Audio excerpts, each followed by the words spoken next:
Good afternoon, dear students. In continuation with the big nerves of the upper limb, today we'll talk about a very important nerve, clinically and important from exam point of view also, the ulnar nerve. Okay, so the topic of today is the ulnar nerve. I'll try to finish the ulnar nerve in one video, but please carefully watch this video. Do not skip the video in between. Please understand the way I am talking about the ulnar nerve and understand the way the answer has to be written, because I am giving you some hints while we are going to go through the video so that you will understand it very nicely. So I would request all of you to watch the video till the end, and again request all of you again to like my video, share my video and subscribe to my channel. Okay, so we'll start with the ulnar nerve. Now, like all the nerves in the body, we are going to study the ulnar nerve point wise. Okay, so the first point of the ulnar nerve or any nerve which we have seen is origin and root value. The second point we see is the course and relations. The third point is branches. The fourth point is applied anatomy. Okay. Now here, what additional you have to write, because it is the nerve of the upper limb, you will have to write which chord of brachial plexus it comes from. Okay. And before that, yes, last time also we have forgotten. When you start any anatomical structure, you start with the introduction. Now see, when we have talked about the median nerve, I told you that the median nerve is the main nerve of the front of the forearm, and it was called as laborer's nerve. Now ulnar nerve is a very important nerve of the hand.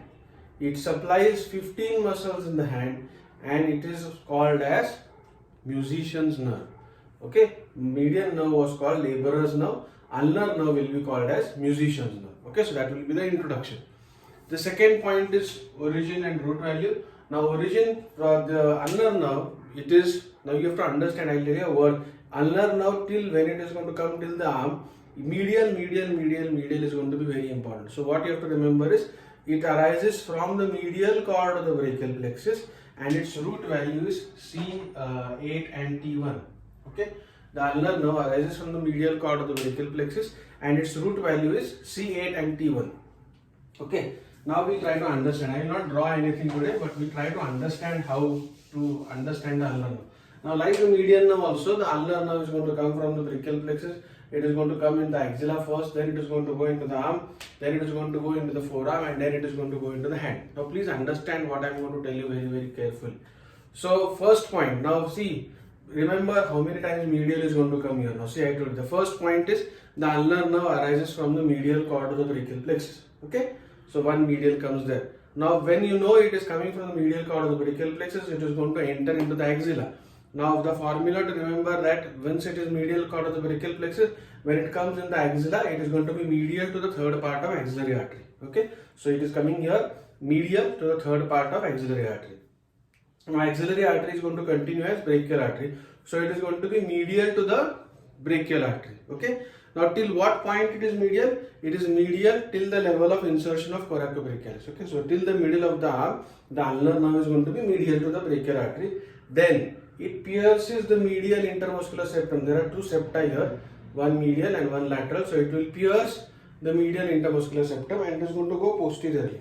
Okay, it will go from the anterior compartment of the arm to the posterior compartment of the arm, and it reaches the medial epicondyle, or reaches behind the medial epicondyle of the humerus. Here is the medial epicondyle of the humerus.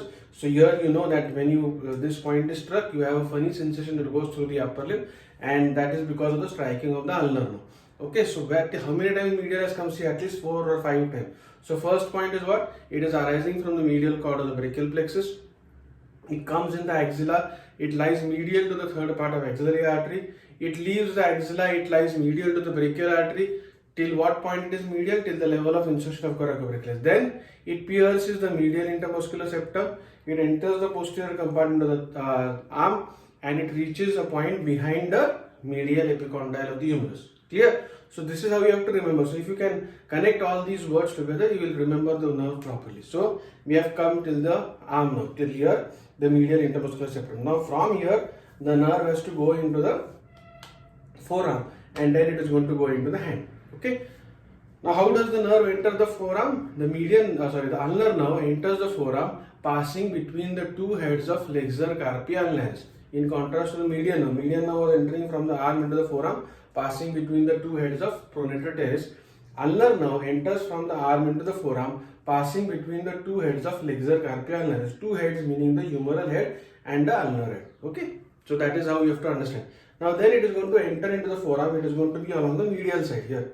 It will run along the medial aspect of the forearm and it will run along with the ulnar artery lying between the flexor carpi ulnaris on one side and flexor digitorum superficialis on other side, and it is lying upon flexor digitorum profundus. Clear? Now a very important point you have to understand here. Now from the forearm the nerve has to enter into the hand. How will the nerve enter the hand? We had seen that the median nerve enters the hand passing deep to the flexor retinaculum, passing through the carpal tunnel. Now here what you have to understand, very important, when you are going to understand this, I write this in bold letters here. The ulnar nerve enters the hand passing superficial to the flexor retinaculum.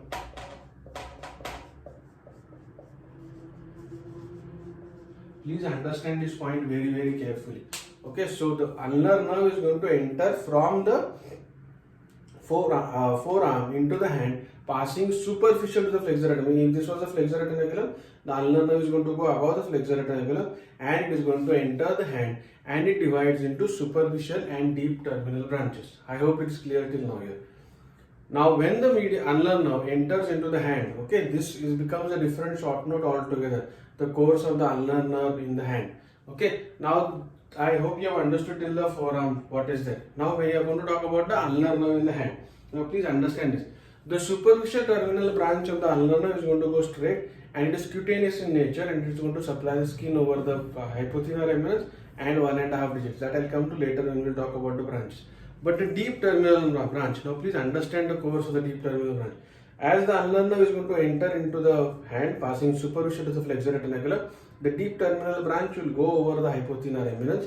Okay, it is going to run like this. It is going to take a turn towards the lateral side, and here in the palm you have palmar arches. Okay, you will have superficial palmar arch and deep palmar arch. So it is going to come here, it is going to go beneath the palmar arches, and it is going to reach the lateral side. It is going to reach the thenar eminence here, and here there is a muscle here like this. This is called as adductor pollicis. So the deep terminal branch is going to go over the hypothenar eminence. It is going to turn laterally. It is going to be below the superficial and deep palmar arches, and then it is going to reach to the lateral side, and it ends by supplying the muscle here. This is adductor pollicis, and adductor pollicis is called as graveyard of ulnar nerve, because ulnar nerve is going to finish there. It is going to end by supplying the adductor pollicis. Therefore, adductor pollicis is called as graveyard of ulnar nerve. Is this clear till you? I will repeat now. Course of the ulnar nerve, very simple course to remember. Medial till the arm, and then you have to remember again what I will tell you. So first point, it comes from the medial cord of the brachial plexus. It will enter the axilla. It will lie medial to the axillary artery. Then it will enter the arm. It will lie medial to the brachial artery. Then it will pierce the medial intermuscular septum. It will go into the posterior compartment of the arm. It lies behind the medial epicondyle. 5 times medial has come here. Then it is going to enter the forearm. It is going to enter the forearm passing between the two heads of flexor carpi ulnaris. It lies superficial. It is going to run with the ulnar artery, and it is going to lie between the flexor muscles. It is going to enter the hand passing superficial to the flexor retinaculum and divide into superficial and deep terminal branches. The superficial branch is cutaneous, and deep terminal branch is going to go over the hypothenar eminence, turn laterally. It is going to lie below the arches of the palm, and it is going to reach on the lateral side and end by supplying adductor pollicis, and therefore adductor pollicis is called as graveyard of ulnar nerve. Is this clear till now? I have repeated it twice for you. Okay, so that is about the course and relations of the ulnar nerve. Now talking about the branches. Now the branches of the ulnar nerve, or rather any nerve, you have to talk about 3 types of branches. You have muscular branches, cutaneous branches, and you will have articular branches. Okay, muscular branches, cutaneous branches, and articular branches. Now muscular branches meaning what? The muscles which are supplied by the ulnar nerve. Now here again, like the median nerve, what you remember, the ulnar nerve is going to pass from the axilla into the arm and then into the forearm, but it does not supply anything here in the axilla, neither it supplies anything in the hand. The branches of the ulnar nerve will start as it enters the forearm. So in the forearm there are only two muscles which are left out for the ulnar nerve, because most of the muscles, the other muscles are supplied by the median nerve. The two muscles which the ulnar nerve supplies in the forearm is flexor carpi ulnaris and medial half of flexor digitorum profundus. Okay, so those are the only two muscles which are supplied by the ulnar nerve in the forearm. You will have what? Flexor carpi ulnaris and medial half of flexor digitorum profundus.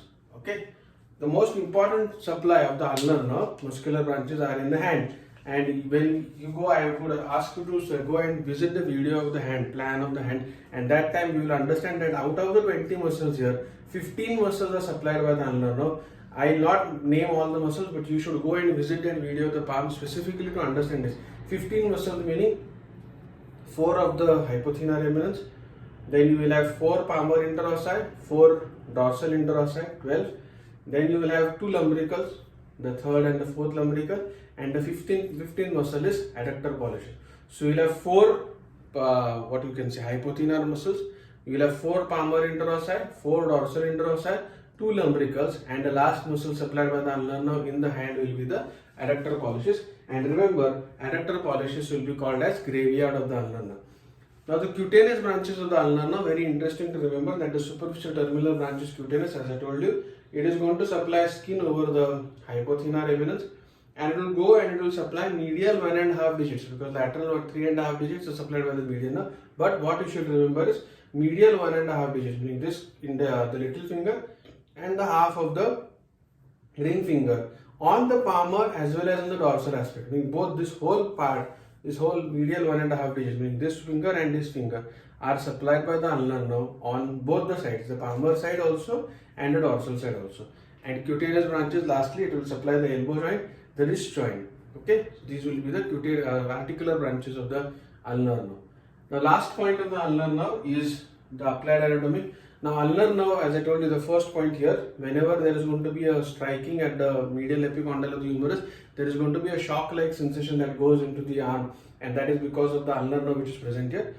Now here, this presence of the ulnar nerve here behind the medial epicondyle forms a very important diagnostic sign for a disease which is called leprosy or Hansen's disease. In leprosy, there is thickening of the nerves all over the body, and the ulnar nerve, which is very easily felt here, it feels like a rope. Okay, rope sutari saki. So it will feel here. You can feel the ulnar nerve, which is very thick here behind the medial epicondyle. First. Secondly, when there is going to be involvement of the ulnar nerve in the ulnar nerve here of the hand, there is going to be a deformity which is called as claw hand. Okay, because it is going to supply the small muscles of the hand, especially the interossi and the lumbricals. So that this is the deformity which is seen, and this is called as the ulnar claw hand. Okay, and one point we should remember, what we have talked in the introduction, is that the ulnar nerve is going to be called as musician's nerve, because musician is required to do fine movements or artistic movements, and ulnar nerve is going to supply muscles that are going to be involved in the fine movements. Therefore, ulnar nerve is called musician's nerve. So this is the roundout of the ulnar nerve. I have tried to sum up the ulnar nerve in one video. Please request again to watch the video and subscribe to my channel. Thank you.